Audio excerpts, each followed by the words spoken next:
저희 교회는 매년 교회를 다니지 않거나 교회를 다니시다가 어느 사정 때문에 신앙을 중단하신 분들을 초청해서 기독교의 가장 중요하고도 핵심적인 메시지를 전하는 예배를 지금처럼 드리고 있습니다. 여러분 중엔 어떤 분은 오늘 들려주는 기독교의 가장 핵심적인 이 사안이 여러분 생의 마지막이 될 수 있을 거라 저 개인적으로는 생각합니다. 마지막 교회라는 거죠. 그래서 저는 가감없이 기독교가 말하고자 하는 가장 기본적인 메시지, 하나님께서 아들을 주시기까지 말하고자 했던 가장 중요한 메시지를 이번 주와 다음 주에 이어서 말씀드리고자 합니다. 오늘 우리가 읽은 예수님의 말씀처럼 오늘날은 쉼이 없습니다.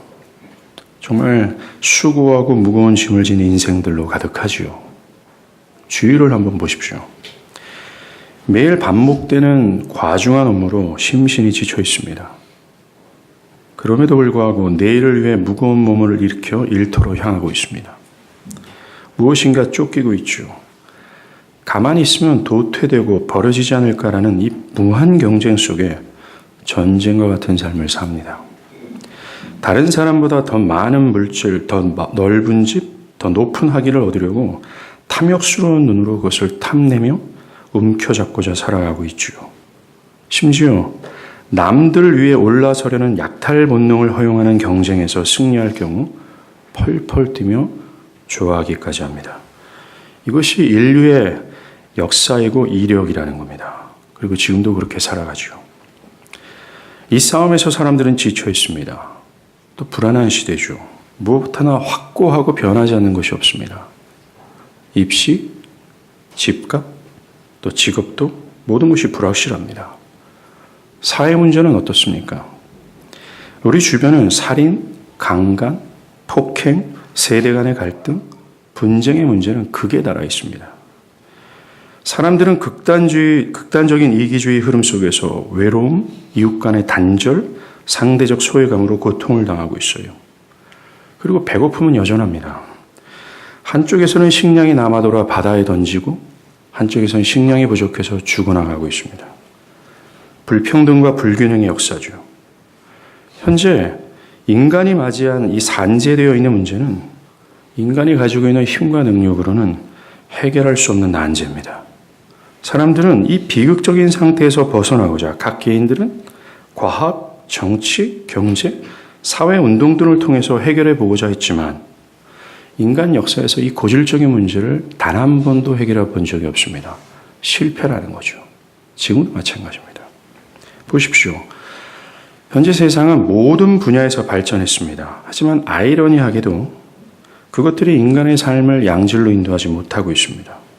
오래전부터 있어왔던 약탈, 살인, 강간, 미움, 단절, 이런 인간 특유의 문제는 전혀 해결되지 않고 있습니다. 그 양상은 더 증가만 되고 있어요. 인간의 발전은 그저 외적인 발전뿐입니다.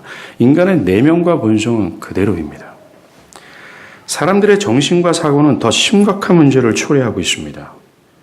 이런 불행을 좀 극복해보고자, 이런 불행한 삶을 맞이하지 않고자 각 개인들은 더 많은 돈, 명성, 더 큰 성공을 원합니다.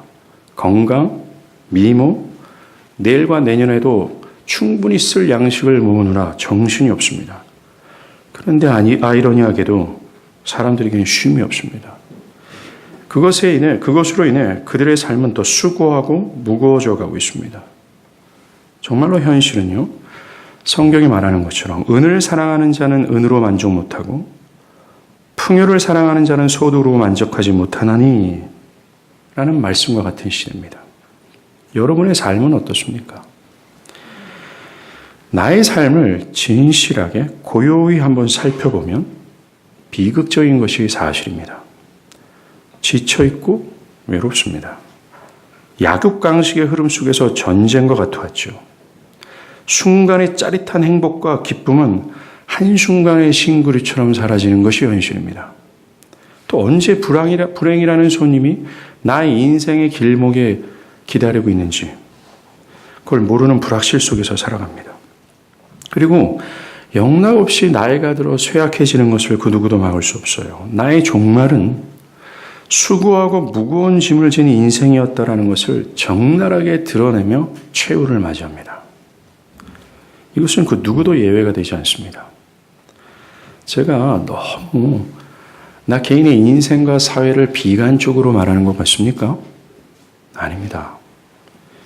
이것이 사람들이 처한 삶의 진실입니다. 정말 그 누구도 예외 없이 수고하고 무거운 짐을 진 것이 인생이라는 거죠.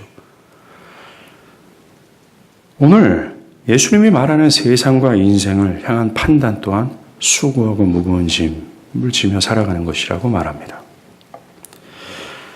왜 이런 문제가 생겼는지 잠시 멈춰서 생각해 보십시오.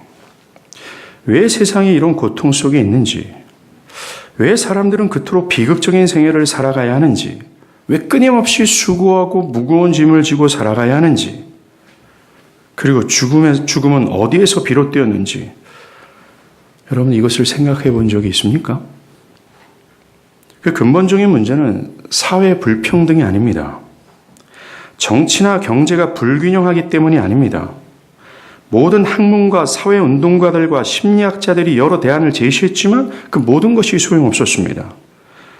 그리고 또 지금도 소용없다는 것이 현실입니다. 과학과 바른 정치가 시도해 봤지만 역사가 증명하는 것처럼 모두 실패했어요. 모든 사람이 이런 비극적인 생애를 살아가게 된 원인은 하나입니다.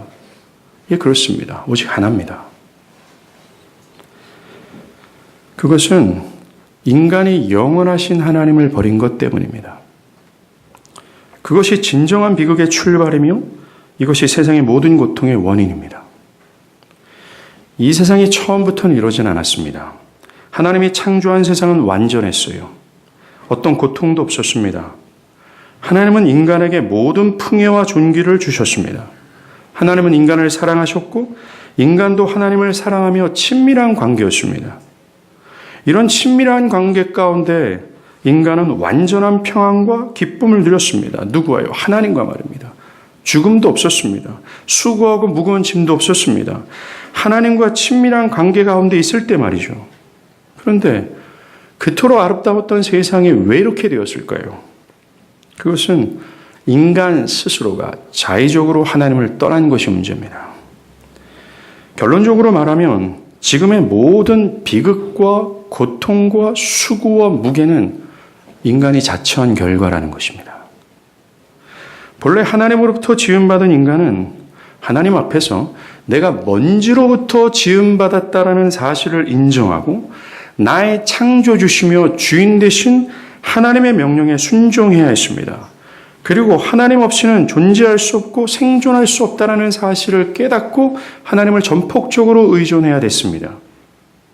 그럴 때 인간은 하나님으로 말미암아 얻는 행복과 완전한 안식을 누릴 수 있었습니다. 더할 나위 없는 행복이었죠.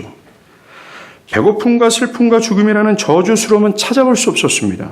그런데 인간은 영원하신 하나님을 버리고 스스로가 하나님 되어보고자 했던 겁니다.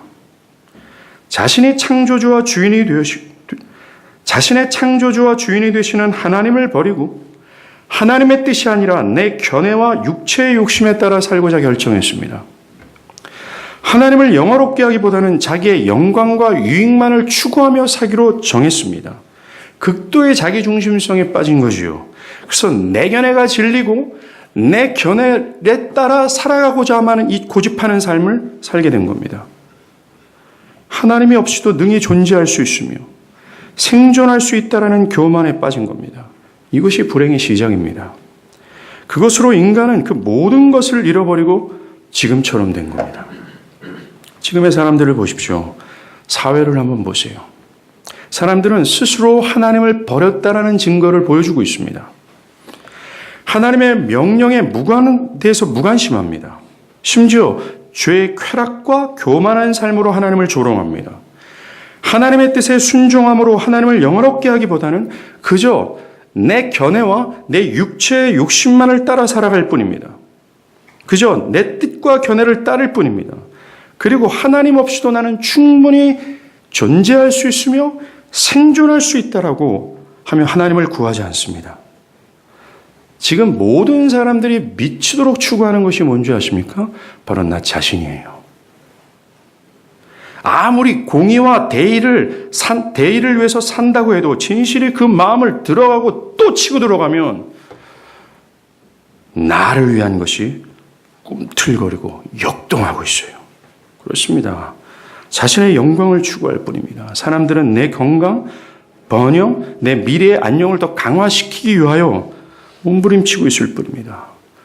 로마서 1장 23절의 말씀처럼 사람들은 자기를 위해 영원하신 하나님을 버리고 있어요. 로마서 1장 23절에는 영원하신 하나님을 모든 우상과 바꿔버렸다라고 얘기합니다. 오늘날 사회를 보십시오. 그렇습니다. 사람들은 돈과 하나님을 바꾸고 있으며 내 견해와 내 정신을 고집함으로 하나님을 바꾸고 있어요. 기꺼이 첫 아담이 하나님을 버린 것처럼 오늘날의 사람들과 사회의 모습은 하나님을 버리고 있습니다. 그것 때문에 영혼과 영원한 것에 대해서는 전혀 관심이 없고 그저 눈에 보이고 썩어질 것들만 사랑합니다. 이것이 모든 현재를 살아가는 사람들의 방향성 아닙니까? 또한 여러분이 하나님을 버렸다는 증거 또한 너무나도 많습니다. 여러분이 나를 위해 썩어질 돈, 성공, 명예, 당장의 쾌락을 추구하느라 하나님을 예배하고 하나님을 알아가는 것을 소홀히 여기고 그것을 우스꽝스럽게 여기는 것이 바로 그 증거예요.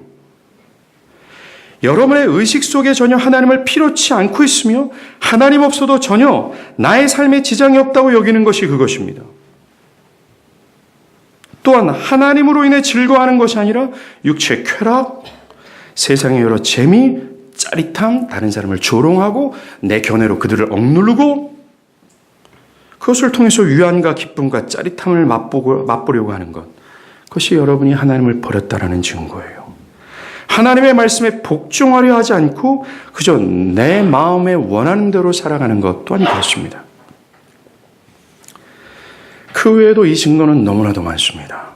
나 자신이 하나님을 버렸다라는 것은 나의 삶의 형태, 내 마음의 생각, 또 내 삶의 어떤 방향성을 통해서 다 드러나고 있어요. 하나님을 버린 결과 찾아오는 것이 수고하고 무거운 짐을 지는 인생들입니다. 그 안에 쉼이 없죠. 평안이 없습니다. 영원한 기쁨이 없고 이 세상의 모든 것이 배설물처럼 여길 정도의 어떤 중요한 가치와 그를 사로잡는 그 어떤 것도 없습니다. 불행이죠. 죄책입니다. 자신의 인생을 가만히 그리고 진실하게 생각해 보십시오. 비극적인 삶을 살다가 비극을 맞이합니다. 순간의 행복과 순간의 인생을 살다가 최후를 맞이합니다. 그 최후는 비참합니다. 여러분들 요양병원이나 요양원을 한번 방문해 보십시오. 과거에 그분들은 높은 학력과 뛰어난 경력을 가졌던 분들입니다. 한때는 돈과 명예를 가져서 떵떵거리며 살았던 사람들입니다. 그러나 예외 없이 비참한 최후를 맞이하고 있어요. 이것이 우리의 현실입니다. 이것은 또한 인간 스스로가 자초한 것이죠. 여기에서 중요하게 생각할 것은 우리가 경험하고 있는 이 비극적인 세상의 어떤 수고와 무공, 이것은 영원히 지속될 진정한 비극의 단면일 뿐입니다. 실제는 여러분의 죽음 이후에 있어요. 이것은 끝도 없는 형벌입니다. 그럼에도 불구하고 사람들은 이 사실을 애써 부인하고자 하죠. 이처럼 하나님을 버린 것이 이 세상의 모든 고통을 초래한 겁니다. 그러하기에 모든 인간에게 필요한 것은 하나입니다. 바로 하나님이에요. 처음의 사람처럼 하나님과 친밀한 관계를 회복하는 겁니다. 하나님을 무엇보다 즐거워하며 그 말씀을 기쁨으로 순종함으로 그를 영화롭게 하고자 하는 열망 속에 있을 때 그때로 돌아가야 됩니다. 이것이 얼마 남지 않은 여러분의 생에 가장 시급한 문제예요. 그러나 매우 큰 난제는요, 사람들 스스로가 하나님을 버린 죄악 때문에 하나님께 나아가지 못한다는 겁니다. 하나님을 버리고 나를 하나님으로 주장하며 살았던 산재되어 있는 죄악들의 문제 때문에 우리는 하나님께 나아가고 하나님께 허락되지 못한다는 거예요. 왜냐하면 하나님은 거룩하고 공의로우시기에 그 죄의 대가를 지불하지 않으면 죄인을 허용하지 않기 때문에 그래요. 이 죄를 해결하지 않고서는 절대로 인간은 영원한 안식 되시는 하나님 앞에 못 나갑니다. 여러분에게 더 핵심적으로 가장 시급한 문제가 있다면 바로 이 죄사함이에요. 죄라는 겁니다. 여러분에게 필요한 것은 지금 여러분이 찾고 있는 돈과 성공과 쾌락이 아닙니다. 더 근본적인 것에 있어요. 필요한 것이 은과 금이 아니라 잠시의 세상에서 순간의 편안함이 아니라 이 짧은 생에서 남부럽지 않은 생활을 하는 것이 아니라 그리고 바보스럽고 너무나도 어리석고 너무나 얄팍한 견해를 고집하며 살아가는 그것이 아니라 이 심각한 죄에서 자유하는 겁니다. 이 모든 고통의 원인을 제거해야 돼요. 그럼에도 불구하고 여전히 수고하고 무거운 짐을 지고 살아가는 이 불쌍한 사람들은 은과 금을 구하고 있어요. 지금의 당장의 필요만 구할 뿐이라는 겁니다. 정말 영원한 미래를 결정짓는 이 죄사함, 하나님에 대해서 관심이 없어요. 이처럼 사람들은 자신들이 어떤 상황과 처지에 놓여 있는지를 모릅니다. 자신의 인생에 수고하고 무거운 짐을 지면서 살아가고 있다는 것을 매일의 일상이 내가 하나님을 버린 결과의 저주 안에 살아가고 있다는 것을 매일처럼 듣고 있고 보고 있음에도 불구하고 사람들은 하나님을 향하지 않아요. 그저 지금 현실에만 집중합니다. 자신들을 위해 하나님의 저주가 있고 심판이 기다리고 있음을 모릅니다. 사람들이 기독교의 필요성을 느끼지 못하는 이유가 뭔지 아십니까? 신앙의 의미를 전혀 느끼지 못하는 이유는 바로 이겁니다. 자신의 상황과 처지가 지금 어떠한지를 모르기 때문에 그렇다는 거죠. 자신을 무신론자라고 말하는 사람들을 여러 만나봤습니다. 사실 무신론자는 없습니다. 모든 사람들 알고 보면요, 수백 가지의 신을 섬기고 있어요. 자신이 무신론자라고 말하는 사람들도 자신의 힘과 뜻을 집중시켜서 추구하고 붙잡으려고 하는 것이 있습니다. 어떤 것을 의지하고 있죠. 그래서 그것에 의해 삶이 조정당하고 삶의 방향성이 바뀝니다. 심지어 자기의 사는 곳, 신념, 시간 등등의 자신에게 속한 모든 것을 그것에 올인하죠.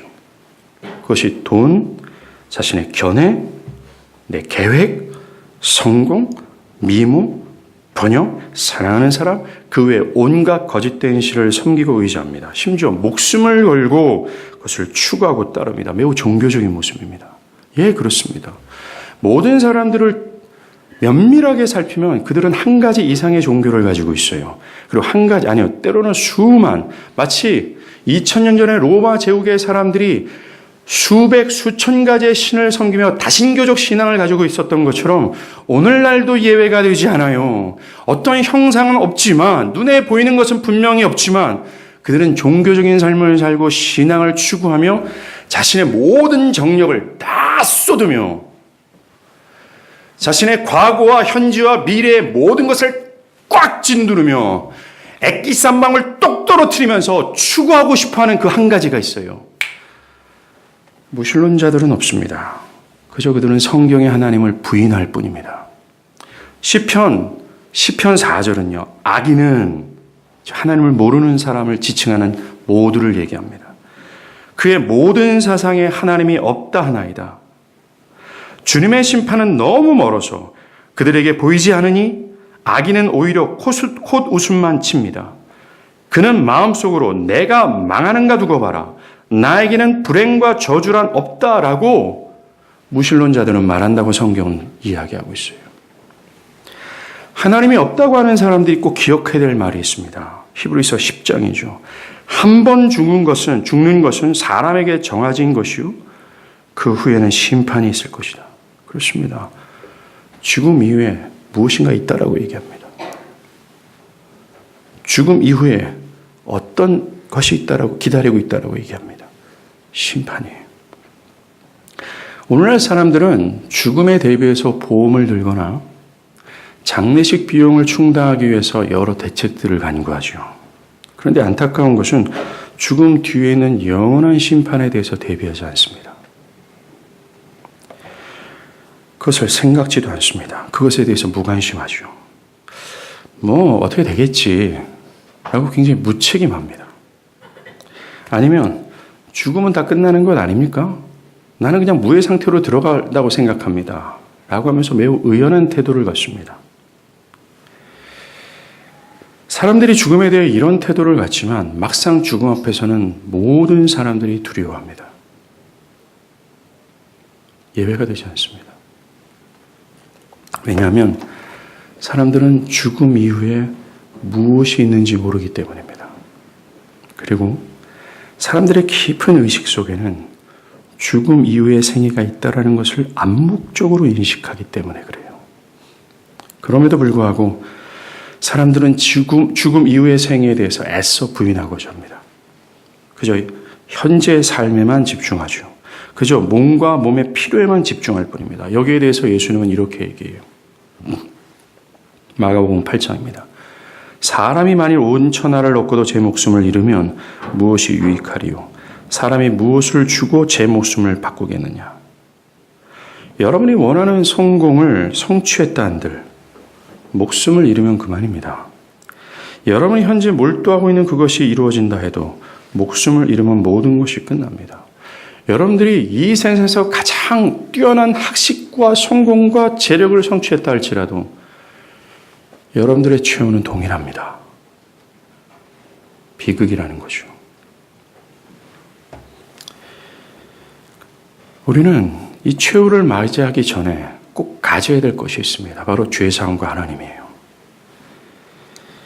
그런데 더 큰 난제가 있습니다. 문제와 난제가 우리 인간에게는 산적해 있다는 거죠.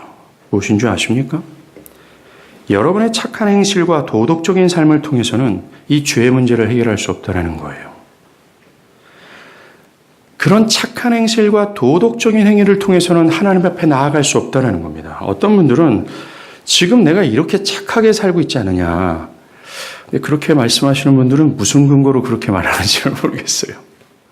내가 이 정도로 도덕적이지 않느냐. 특별히 어떤 도덕적 추문도 일으키지 않았고 심각한 죄악을 저질렀지 않았으니까 그렇다고 해서 내가 이렇게 살아가는 내가 지옥 가겠냐 라고 말씀하십니다. 그리고 교회를 다니는 사람들 중에서도요. 현재 자신이 기독교에 속해 있고 종교적인 행위를 했다라는 근거로 나는 이 죄에서 자유하다고 생각합니다. 그러나 그것은 심각한 오해입니다. 주님은 너희에게 서기관과 바리새인보다 더 뛰어난 의의를 갖지 아니하면 하나님 나라를 절대로 갈 수 없다라고 얘기해요. 이게 우리에게 난제라는 겁니다. 그 당시에 서기관과 바리새인들은요. 도덕과 바른 삶의 표준과 같은 사람이었어요. 아니 모든 인류 역사 중에서 가장 종교적이고 도덕적인 사람이었다라는 겁니다. 그런데 예수님은 그들도 안 된다라고 합니다. 그들의 행위를 그렇게 한다 하더라도 소용없다라고 얘기해요. 그런 사람들의 행위가 주는 의의로는 사람들이 지은 죄의 대가를 지불할 수 없다라고 하시는 겁니다. 그 정도로는 하나님과 다시 화목할 수도 없고 하나님께 나아가지 못한다라고 얘기합니다. 즉 저와 여러분 모든 인류가 서기관과 바리새인처럼 매우 뛰어난 도덕적인 삶과 가치관과 견해와 종교적인 행위를 한다 할지라도 절대로 하나님 나라는 못 간다라고 얘기하는 것이 예수님, 구원자신 예수님 자체가 하신 선언이었어요.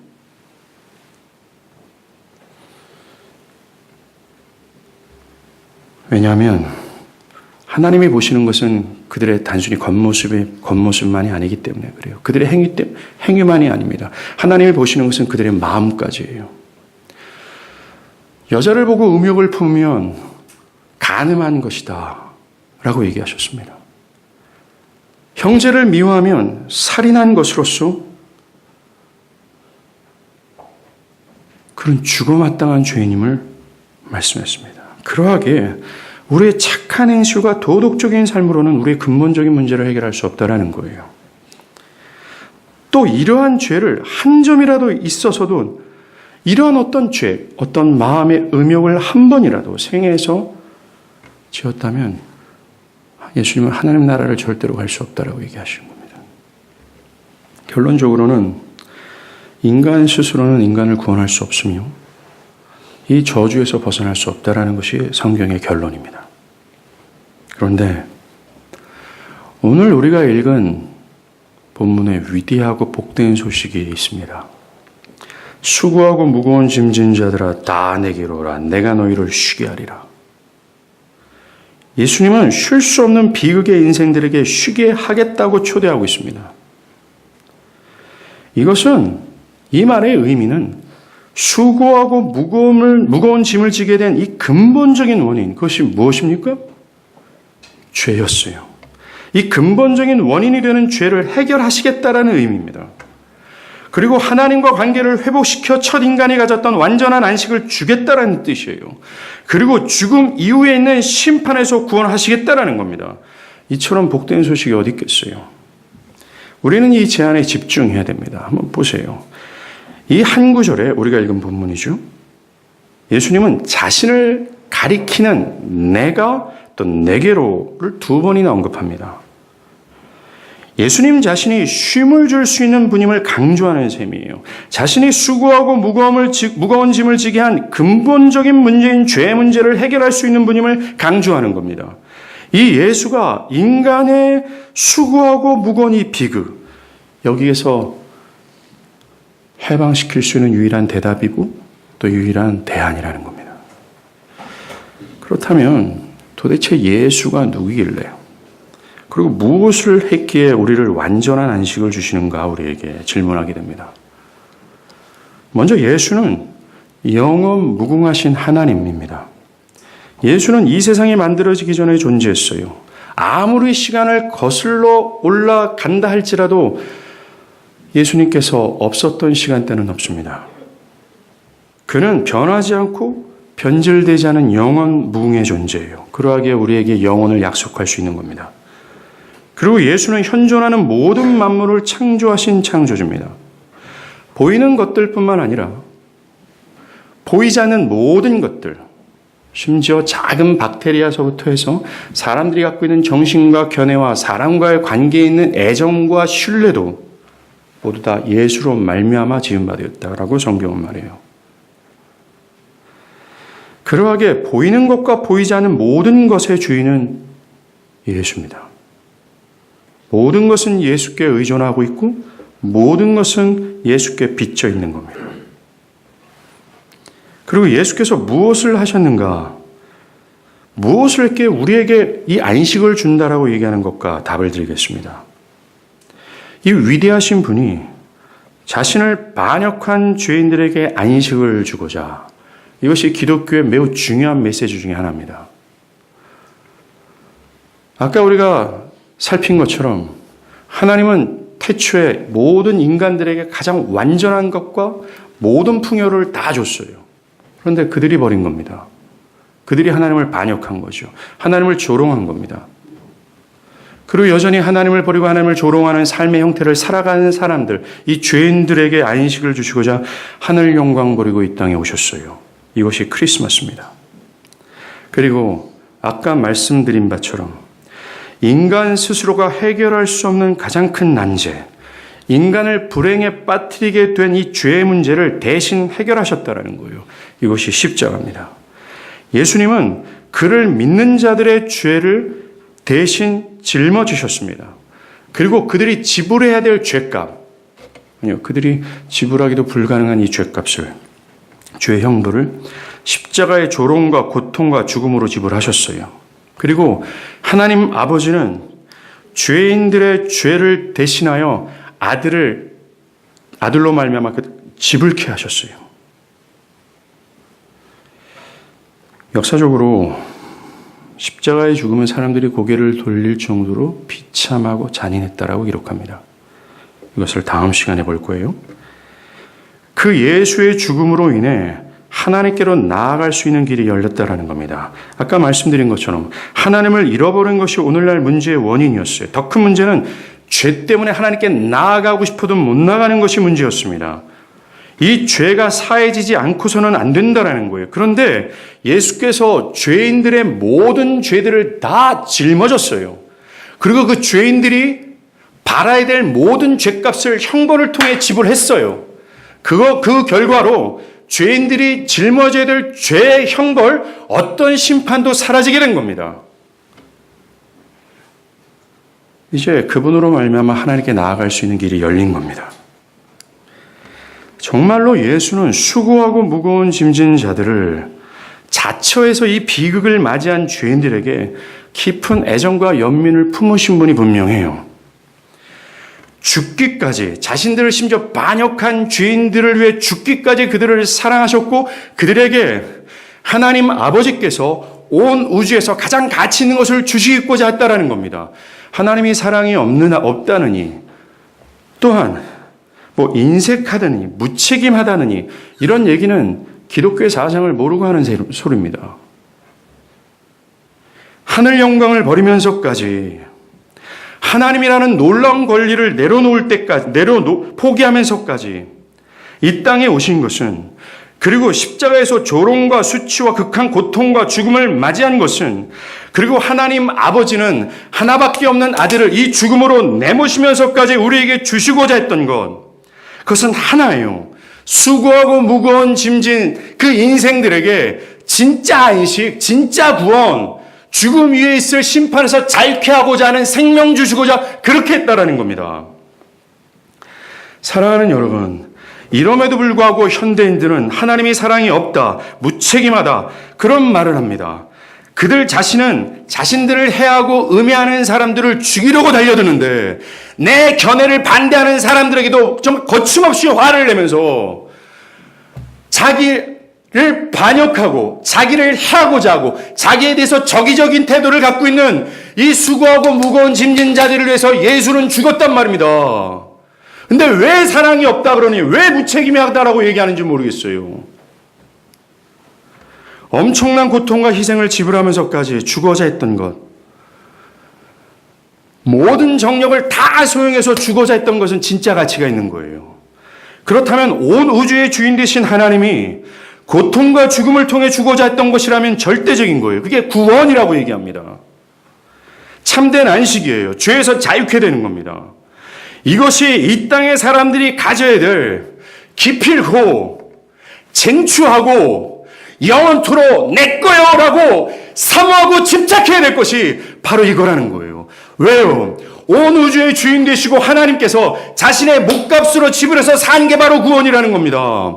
근데 왜 이것을 거절하죠? 왜 이것에 대해서 무관심하죠? 여전히 사람들은 과학과 정치와 경제에 의존하고 있습니다. 사회운동으로 내가 수고하고 있는 어떤 대의적인 일과 공의적인 일들로 이 수고하고 무거운 사회적인 이 난제를 해결할 수 있다고 여전히 고집하는 거예요. 너무나도 어리석지 않습니까? 그것이 안 되는 것이 이 인류 긴 역사 가운데 이미 증명됐어요. 긴 역사 가운데 나보다도 뛰어난 학자들과 철학자들과 경제학자들과 심리학자들과 모든 것을 다 동원해서 다 해결해보자만 다 실패하고 있고 지금도 실패라는 겁니다. 그런데 왜? 그리고 은과 금이 나에게 그런 것을 못 준다라는 사실 또한 우리가 생애를 통해서 경험하고 있음에도 불구하고, 내 자식 새끼 집착하며 살아갔지만 요 자식들도 언젠가는 나 배신하고 비참한 최후를 맞이할 때 엄마 아빠 빨리 편안하게 죽어요 라고 말할 대상임에도 불구하고 여전히 그 대상을 향해서 우리는 어떤 소망을 품고 있다는 거예요. 사랑하는 여러분, 주님은 얘기하는 겁니다. 수고하고 무거운 짐진 자들에게 유일한 대안이 나야. 내가 그들을 위해서 죄의 형벌을 대신 지불했어. 내가 아니면 소망이 없어. 예수님은 십자가에서 죽을 아무런 책임과 의미가 없습니다. 우리를 사랑할 의무가 전혀 없었다라는 거예요. 그럼에도 불구하고 이해되지 않는 사랑으로. 그렇다면 이제 우리의 과제가 있죠. 그러면 이것을 어떻게 갖는가라는 겁니다. 이 구원을 어떻게 갖는가? 이 죄사함을 어떻게 갖는가? 이 안식을 우리가 어떻게 갖는가? 오늘 읽은 성경이 말해요. 수고하고 무거운 짐진 자들아 다 내게로 오라. 그래요. 수고하고 무거운 짐을 진 비극의 인생에게 쉼을 얻기 위해서는, 여러분이 안식과 구원과 어떤 쉼을 얻기 위해서는 예수께 가야 되는 거예요. 왜요? 그분의 손에만 있기 때문에 그렇습니다. 다른 것에는 있지 않아요. 사도 베드로는 다른 이로서는 구원을 받을 수 없나니 천하 사람 중에 구원을 받을 만한 이름을 다른 주신 일이 없다라고 그랬어요. 여러분들, 기독교가 독선적이고 편협하다는 이유가 바로 이겁니다. 예, 그래요. 기독교는 독선적이고 편협하며 기울어져 있어요. 균형이 없다라는 겁니다. 왜요? 다른 길을 부인하기 때문에 그래요. 왜요? 모든 인간들의 근본적인 죄의 문제를 해결한 것이 예수밖에 없기 때문에 그렇습니다. 그리고 모든 행복과 안식과 회복의 주인 되신 하나님께 가는 길도 예수밖에 없기 때문에 그래요. 다른 어떤 길을 대안으로 제시하지 않기 때문에 그렇습니다. 그래서 기독교는 독선적이고 편협하며 균형을 잃어버렸어요. 예, 맞습니다. 기독교는 오로지 그 영원한 것에 집착하며 영원한 것을 갈망하고 추구하는 것이 기독교예요. 이 땅의 것을 덧없는 인생으로 취부하며 이 땅의 것을 사도 바울이 말하는 것처럼 배설물처럼 여기며 가장 영광스럽고 영원하신 하나님을 따라가는 것이 기독교가 말하는 핵심이라는 것입니다. 사랑하는 여러분, 새생명 전도주일이라고 해서 여러분들이 오실 때 많은 사람들이 환영하고 어떤 즐거운 노래를 부르고 어떤 것을 여러분들한테 제공을 하지 않는 이유가 뭔지 아십니까? 그런 것들 통해서는 안 되기 때문에 그래요. 뭔가 예배가 진지하고 좀 무겁고 어색하고 불편하다 할지라도 여러분들을 이 생명으로 주실 분이 예수 그리스도밖에 없기에 예수만 소개할 뿐이라는 겁니다.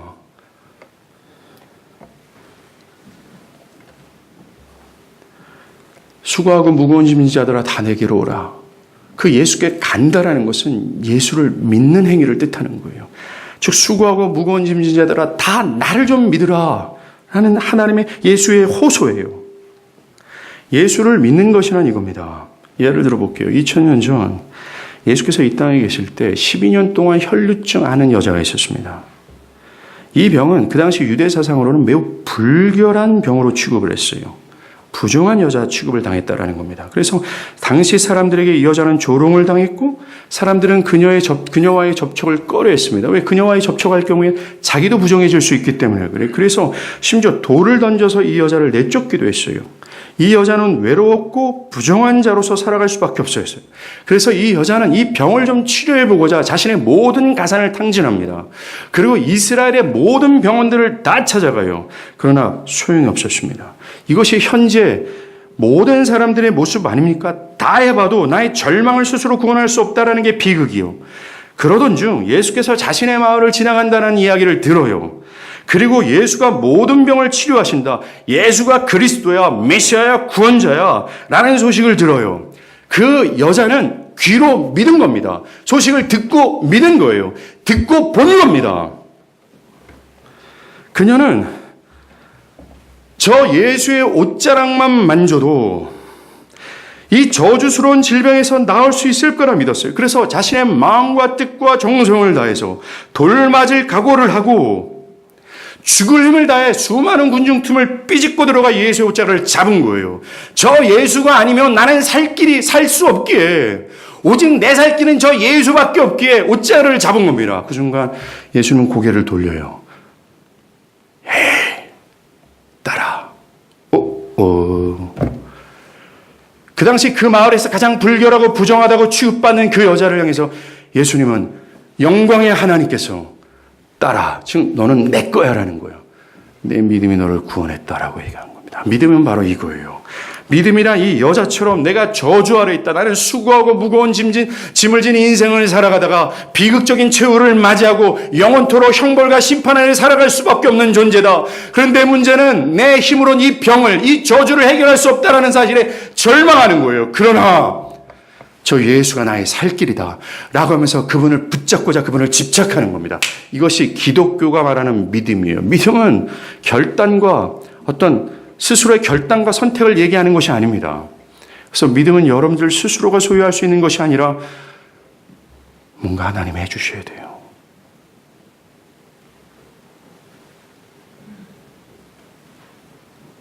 우리가 예수를 믿을 경우에 우리를 불행하게 만들었던 모든 죄가 깨끗게 되는 겁니다. 이것도 다음 시간에 이야기할 겁니다. 죄값은 사라지는 거죠. 그리고 하나님은 죄인을 의롭다 하시고 그러면서 우리를 당신의 넓으신 팔로 환영하시며 그 결과 우리가 지금까지 봤던 이 모든 불행의 원인에서 자유케 하시는 거예요. 하나님께 나아가 영원한 안식을 누리게 하시는 겁니다. 이게 바로 기독교예요. 기독교는 집에 가서 마음을 고쳐먹고 더 나은 삶을 살기 위해 애쓰라고 권면하는 것이 아닙니다. 기독교는 절대 그렇지 않습니다. 오직 믿음만을 요구합니다. 그리고 믿음은 일시적인 것이 아닙니다. 참된 믿음은 지속적이죠. 자기를 부인하고 지속해서 주의 말씀을 따르는 삶을 삽니다. 그것으로 변화된 삶을 살지요. 그리고 교회와 한 몸을 이루고 주의 영광을 위해 삽니다. 여러분이 믿기를 원하신다면 제발 바랍니다. 그리고 믿음을 소유하기를 원한다면 믿음은 하나님의 말씀을 들음에서 온다라는 성경의 말씀을 의거해서 전합니다. 주의 말씀을 규칙적으로 들으십시오. 유튜브나 학계에서도 인정하지 않은 얄팍한 지식의 이야기를 듣고 기독교 사상을 판단하지 마십시오. 마치 오늘날 거짓 뉴스가 판을 치는 것처럼 본래 성경과 기독교가 말하고자 하는 그 핵심적인 진리가 아닌 너무나 얄팍하고 학문적이지도 못하고 비논리적이고 비인간적인 그런 이야기들이 난무할 때 그것을 따르지 않길 바랍니다. 가장 논리적이고 이성적인 사람은 그것이 먼저 그 진리를 먼저 파악합니다. 그리고 그 진리가 맞다라고 할 때 그것을 수용하죠. 그런 자세가 필요합니다. 하나님의 말씀이 여러분들에게 믿음을 줘요. 그러기에 규칙적으로 예배를 참여하십시오. 수고하고 무거운 짐진 자들아 다 내게로 오라 할 때 예수님이 초청하는 대상이 누굽니까? 다 그에게 오는 자들입니다. 이게 제한적이면서도 무조건적이죠. 누가 예수가 주는 쉼을 받을 수 있는가? 그것은 오직 예수께 오는 자만 받습니다. 즉 예수를 믿는 자만 받습니다. 그래서 제한적이죠.